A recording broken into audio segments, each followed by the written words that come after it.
All right, so I finally beat Star Wars Outlaws. This is the latest Star Wars game. It's also the latest Ubisoft game. It's developed by Ubisoft Massive, which is their studio that does the Division games.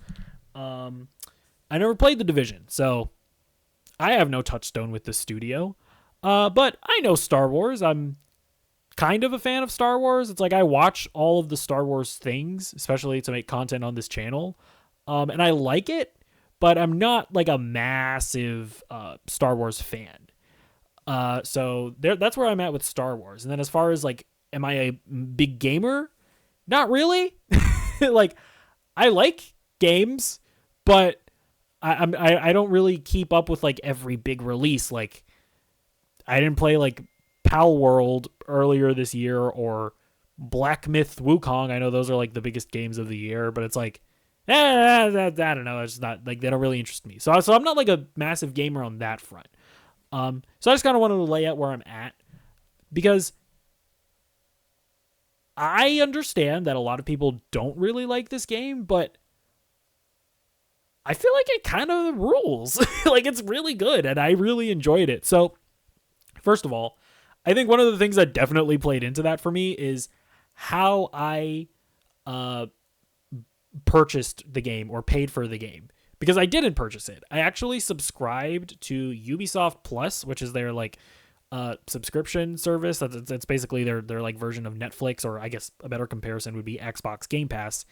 And if you pay $18 for Ubisoft Plus, you just get access to the game, and you can even stream it. Because when you pay for Ubisoft Plus, you can use Amazon Luna, which is Amazon's like video game streaming service that they have, and you can actually like stream it to like your phone or like to your computer, which is what I actually did.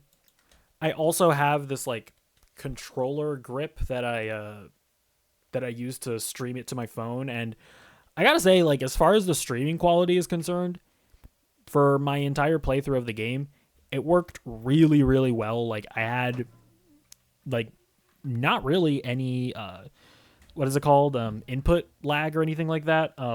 Like every time I would press a button, or like I, at least as far as my like retarded like technology retarded brain is concerned, because I'm not like, again, I'm not the biggest gamer, I didn't really experience input lag or anything like that. It was a shockingly great experience playing it. So that's I feel like that's also a big factor as to why I enjoyed the game so much. Is I didn't pay $70 or $110 or $130 for the game, and I was able to start playing it like 3 days early as well.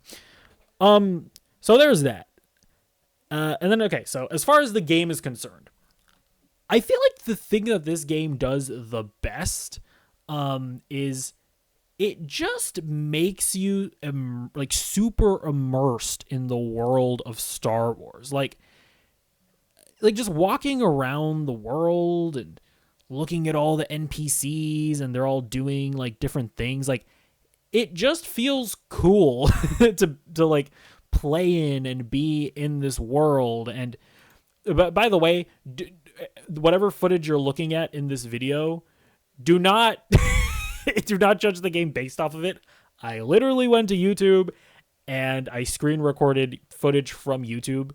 Again, when I was streaming the game, it looked beautiful and it was like very smooth, and I'm just stupid and I don't know, I didn't record my own gameplay because I'm not a professional video game reviewer. So don't judge it too harshly based off of whatever footage I show you. But yeah, the world is just really cool. And as far as being a Star Wars simulator, this is like, I feel like this is probably as good as you've ever gotten, or we've ever gotten. I don't know. I also haven't played a ton of the other Star Wars games. The last one I played was Jedi Fallen Order. I still haven't played Jedi Survivor, but like Jedi Fallen Order, at least it's like most of like the environments are like, oh, you kind of get to explore an area, but it's like an abandoned planet or something, or you kind of get to explore this area, but it's an abandoned Jedi temple. And like those games are good, don't get me wrong, but they don't necessarily feel like, oh, I'm inside of a living, breathing Star Wars world. Like, no, in this game, when you explore a city, it feels dense and it feels populated, and it's just cool on that front. And then There are like open areas that you go to, and you get like a speeder bike, and I really like the speeder bike in this game. It's honestly just a really cool like video game vehicle. It controls really well, especially since it doesn't have like wheels or anything. They're kind of just like, they were really able to just make like a almost like a dream vehicle in a video game where it kind of like defies the laws of physics in a sense, because it's a hover bike. It doesn't have wheels, so it doesn't have to deal with like how a car would actually feel. It's just really cool to ride around in. And yeah, man, when you're on a speeder bike and you're riding around Tatooine or whatever, like I feel like if you're like a massive Star Wars fan, like even I got chills. I was like, this is really fucking cool. But I feel like if you're like a massive Star Wars fan, you'd probably do a big old cummy cum, right? Seeing that, I don't know, I assume so. And so that's like the open world exploration. It's cool. The world of Star Wars in this game is just undeniably cool. The other thing that people may not be expecting about this game is that it's really a kind of a stealth game when you get into interactions with enemies. So, and I gotta say, I actually really like the stealth in this game. Now, again, as far as where I come from as a gamer, I feel like my biggest touchstone for stealth are like the Batman Arkham games. I'm going to be honest. Like, I think I've played like maybe an hour of like Hitman. And the stealth in this game definitely isn't as complex as Hitman. So I will say that if you're wanting to play stealth with like infinite possibilities and whatnot, like it's not necessarily that, it doesn't go that far. But you know, I've never played like Metal Gear Solid. I've never played Splinter Cell. So maybe cause again, like if you're like a big gamer and you're playing this game and you're like, well, this isn't as complex or it isn't as tight as Splinter Cell, maybe you're right. But I've heard a lot of people complaining about the stealth, but I'm personally playing this game and I'm like, this kind of fucking rules. Like the biggest compliment that I can give it is that, do you remember this demo where, you know, this was like a gameplay demo that they showed like a year ago, I think, where our main character is Kay and she sends Nyx, right, to like press this button. And then like when the little character, because Nyx is like your little companion that you use in the game, and she presses the button and the crane is moving, and then she drops down from the crate and it's like, hold on, we'll wait for it. It's like, uh-oh, I got seen. What am I gonna do here? And then she kind of starts like, she kind of starts trying to fight them, but then it gets to the point. It kind of gets to a point where she's like, oh man, I'm getting overpowered. I gotta bail. because I'm getting like overpowered. And then she like runs off of the base, and it's like, oh my gosh, it's like a movie. And then she like grapples to the thing and she drops down. And then she gets on her speeder bike, and then she runs away, and it's like I remember watching this demo, and I was like, there's no way it's gonna actually like be that cool and intuitive in the gameplay. And I shit you not. When I was playing, because I got to this exact level in the game, I literally did all of that like naturally. Like I didn't. When I was actually doing it, I didn't remember that was the demo. When I got there, I like naturally used Nyx to like press the button to move the crane, and in the actual game, I went to that like encampment or whatever, because I was trying to steal a key card. So I used that crane, and it took me to like the area where the key card was in, and I got the key card, and I was like, okay, well, I got to get out of here now. So I tried to like sneak out of the thing, but I got caught. And then I started like trying to like, I was like, oh, let me see if I can take all these guys out. And like pretty soon I realized that like, okay, I think I'm actually going to die here. So I was like, I think I can just like run, right?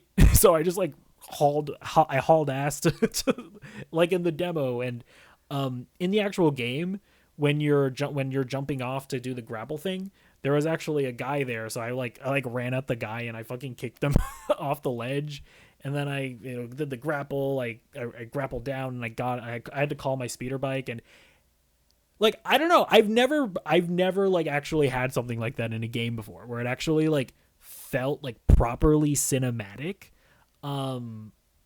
in like an open world environment, in an open, because obviously there are like Naughty Dog games where like the gameplay can feel really cinematic, but I never played like a more like open worldy type game where they're just like organic moments like that. And I genuinely had moments like that in this game. But yeah, and then like when I was talking about using Nyx, it's like when I play like the Batman games, for example, they give you a bunch of gadgets and stuff that you can do to like, make stealth more like engaging. But if I'm being honest, I'm sneaking up behind guys and I'm, doing silent takedowns. I mean, I am. In this game, I actually used Nyx to like do a bunch of cool stuff, like pressing buttons and distracting people. And like he kind of is like your gadgets that you have and that you can use. And I actually used him, and it was intuitive and whatnot. And I don't know, like I thought the stealth was really cool. And like when you're sneaking in like Imperial bases and you're sneaking into like, Jabba the Hutt's place, and I genuinely, it's just like, it's one of those things where it's like, I understand that a lot of people are negative on it, but I'm just like, I feel like y'all are wrong. I feel like this game just kind of rules. Or I don't know, maybe I'm just not an experienced enough gamer to know how much better like stealth can be. But as far as where my experiences are concerned, I thought it was genuinely really cool. And then yeah, like there are moments where the game kind of forces you to do like shootouts. So another thing that I actually like about the game is that you actually only have your blaster, and you can't really get any other weapons. Like, I mean, you can pick up other types of guns when your enemies drop them, but you can't like permanently have them. I personally kind of like that. I kind of like when games sort of limit you, and it makes it a little more interesting, so where you kind of like have to earn getting like a cool gun like in battle by like killing a guy and picking up his weapon, or finding the weapon around the battlefield. You can do that as well. But I actually thought the shooting was like pretty engaging. Again, maybe like more experienced gamers are going to be like, well, the third person shooting in Gears of War is way better than this, and maybe this is actually not that good. And maybe that's true. I don't know. All I can tell you is that for me personally, I actually found the shooting to be very satisfying. And like I think you saw there that she's like switching between different modes, because yeah, like you get like 3 main upgrades for your gun, where one of them is the sort of generic sort of blaster shot. The other one is like an electricity shot, which can be used to like, that one is especially useful against droids whenever you're fighting against droids. And then you also have like a charge up shot, and I actually, I don't know, I found cycling between those 3 different modes to be pretty satisfying. And especially the main blaster actually gets especially useful because you get like an attachment that turns it into like a machine gun. So yeah, again, I fully acknowledge that a bunch of people find the shooting in the game to be like mediocre or bad or boring. I personally found it engaging. Again, might just be my lack of familiarity with games. And maybe that's just it. But I can only give you my perspective. Now, as far as where I think the game falls a little flat is in the story. It's not necessarily going for the Oscar. It's not The Last of Us Part 2. But I think it's solid. Like I like all the characters. I actually really like the main character, Kay Vess. She very much, you're kind of going into it expecting her to be like a female Han Solo. She's not really. Honestly, she feels more like Nathan Drake, where she's not like arrogant or cocky or anything. She's kind of like Nathan Drake, where she's throwing out little quips, and she's more charming than anything. And she's kind of like awkward, kind of like she has like that Nathan Drake awkwardness charm. She's got that like awkward riz, you know what I mean? So I actually really like her. I like all the side characters. You have a really cool droid character. And then you pick up a bunch of you pick up other characters in your crew, and yeah, I feel like all the characters are nice. Story is, I will admit, very kind of like, yeah, sure. Like the story exists, and it progresses properly, and there's certainly some interesting like emotional beats, especially with your droid character that I think actually were pretty touching. And near the end, there's like a sequence that happens with the droid character that I actually thought was very good. But overall, it's not Andor, you know what I mean, as far as like Star Wars stories are concerned. But I think it's very much like, I would put it like on par with like The Mandalorian or like The Force Awakens, where it's like, this is fun. I like all these characters. This story isn't groundbreaking, but I like the characters and it's serviceable, and I'm enjoying the story. So the story isn't like the greatest, but it's also far from bad, in my opinion. So at the end of the day, I had a lot of fun with the game.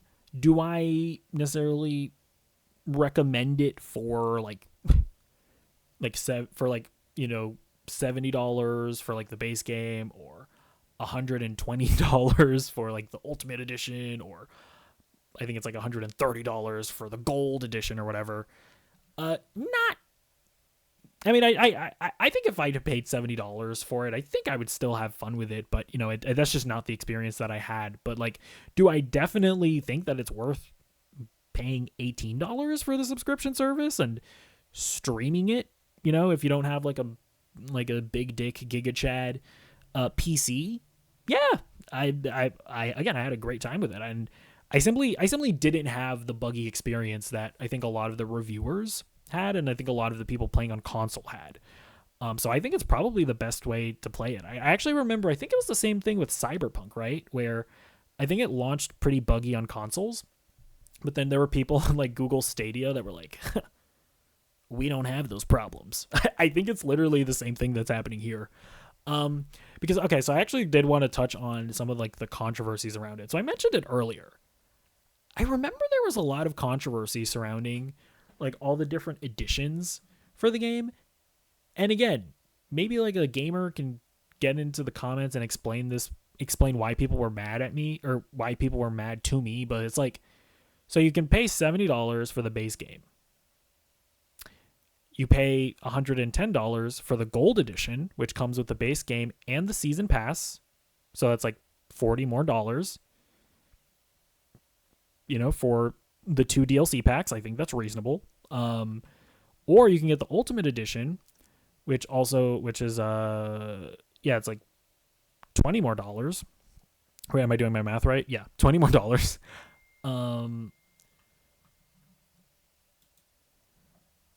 Sorry, and then you can get like the Ultimate Edition for again $20 more, and it comes with like 2 skin bundles and a digital art book.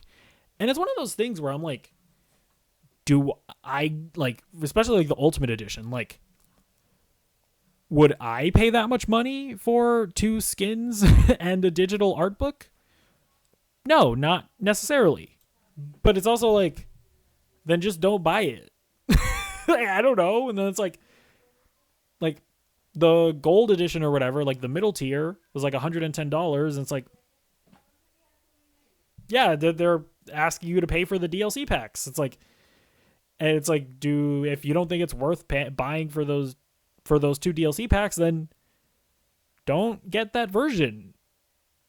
I don't understand why there was so much controversy.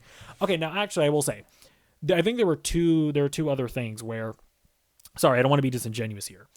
I think people were mad because I think if you got like one of the editions, right? Like the Gold Edition or the Ultimate Edition, you actually got to play the game 3 days early. And it's like, sure, I can understand that being annoying, but it's like, then just wait 3 days. like again, it's like they're offering things, right? They're offering early access. They're offering the DLC. They're offering like digital art books. They're just like offering more things for the higher tiers. You just don't need to get those things. It's I feel like it's actually I just remember there was so much controversy and I don't really understand it. Now, the one thing that I think is valid is that there's like some exclusive Jabba the Hutt mission that comes with that I think comes with the that I think came with like that was like a pre-order bonus or whatever. That's annoying for sure. I mean, again, I played it. I played the game getting Ubisoft Plus. I believe that I have access to the Jabba the Hutt mission, but I don't think I've played it because I looked into what exactly it was, and I don't think I've even played the Jabba the Hutt mission. So I can tell you right now that I'm making this review having beaten the game. I haven't done the Jabba the Hutt mission. The game is like, it's a complete game without that mission. You're not missing out, I don't think, on some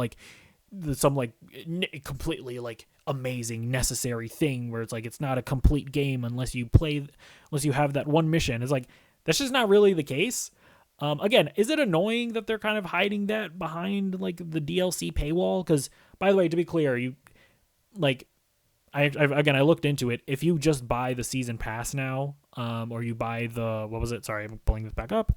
If you buy the gold edition that comes with the DLC, you do get access to that Jabba the Hutt mission. So it's no longer just like a pre-order thing, I don't think. So I don't know. I don't understand the insane backlash that those like pricing models got. It actually seems fairly reasonable to me, with the exception of the Jabba the Hutt DLC thing. That was kind of silly. The other controversy was, so it revolves around the main character Kay, and this is going to get into the weird like modern day woke politics of, silliness. If you don't care about that, then, I've sort of given my review. I'm going to end on this because I did just kind of want to touch on it because it's just weird to me. So there are a lot of people that are under the impression that Ubisoft has like an anti-attractive woman agenda. If you're not terminally online like me, that probably sounds insane to you. My apologies that I'm introducing you to this conversation. And I'm not going to, again, I don't want to be dishonest. I understand, I think, where a lot of people are coming from, because there are a lot of these like screenshots going around where like her face looks kind of weird. And I think the main reason where, I think where people are getting those sort of screenshots from, I think it's that the console versions are very underdeveloped, and like, because I've also seen footage of the console versions, and I just don't think, based on what I've seen, I'm like, oh, that was not the version that I played. Like, it was not that buggy, it was not that choppy. Like the AI was not like as bad as sort of what I'm seeing here, and like it just I will say the console versions seem to be like very underbaked, and I think that's mainly why she looks like that. I honestly don't think that, Ubisoft had some weird like anti-beautiful woman agenda where they were like, we're gonna make her purposely ugly. I don't think that that's the case. Well, and then other people are like bringing this up where, so the girl on the left, that's like the actress that plays Kay Vess, and they're like, look how pretty the actress is, and look how ugly they made her. And it's like, first of all, am I just crazy, or is Kay on the right not ugly? Am I like insane? Because I feel like she's not ugly. I mean, like, I feel like maybe this looks a little weird. Like maybe the eyes look a little weird. But when you just look at like the promotional art, clearly the intent here is not to make the character ugly. And especially when you look at cutscenes where the character is like completely rendered, it's like clearly like it's not like she's not ugly. Like she just isn't ugly. And especially like when you're just playing the game and you're watching the cutscenes and you're looking at the character in game and you're just like experiencing the game, she just isn't an ugly character. Like, it's just not a thing. Like, she just isn't. Again, maybe it's different on console. Maybe on console she looks especially worse. But I think that that's just a problem with how the game is struggling to render the character. I don't think there's some weird artistic intent. But then there's also just like this weird thing that I feel like gamers just have a weird approach to art in this instance, where they're like, they're like, why doesn't she look exactly like the actress? Blah, and they made the actress ugly. They ruined her face. Blah, and it's like, isn't one of the things about video games that you don't have to have characters look like the actors? Like, isn't that one of the good things about video games? One of the cool things about video games where you can have like a motion capture performance, and then the artists are sort of able to paint over the performance and make the character exactly the way that they want to make it. Like I know that the upcoming Indiana Jones game, they want the character to look like Harrison Ford Indiana Jones, so they have Troy Baker doing the motion capture and doing the performance, and then they paint Harrison Ford over him. I'm pretty convinced that they want Kay to look like Sigourney Weaver in Alien, which makes sense. Like, they want to make her look like somebody from the 70s, because like I feel like this is what they're going for. Especially when you look at the hair. Like, again, I just feel like the over politicization of everything on the internet is just like so brain dead. And listen, at the end of the day, if Ubisoft put out a buggy game and the character looks ugly, and the game looks ugly, and the game is just buggy in general, that's on them. And if they garnered that and if the game has garnered the reputation because of that, then they fucked up. But this just like this weird like instantaneous jump that people have to put on like conspiracy goggles and be like, they hate attractive women. Oh my gosh, like it's just silly to me. And it's like, and I don't know, it's just weird. Over politicizations. And I'm not saying that there haven't been ugly characters in games. Like, I can think of like Mary Jane, for example, but it's like Mary Jane in Spider-Man 2 to be specific. But it's like, even in that game, it's like, yes, I will concede that Mary Jane is not like attractive in Spider-Man 2. But you guys do realize that Black Cat is in that game. You guys do realize that Yuri is in that game. They have very hot women in that game. Like, why did they make Mary Jane not hot? My guess would be that since she's not a supermodel in the game, maybe they just wanted to make her look more like a generic journalist or something. And it's like, you can disagree with that like opinion, you can disagree with that approach. That's fair.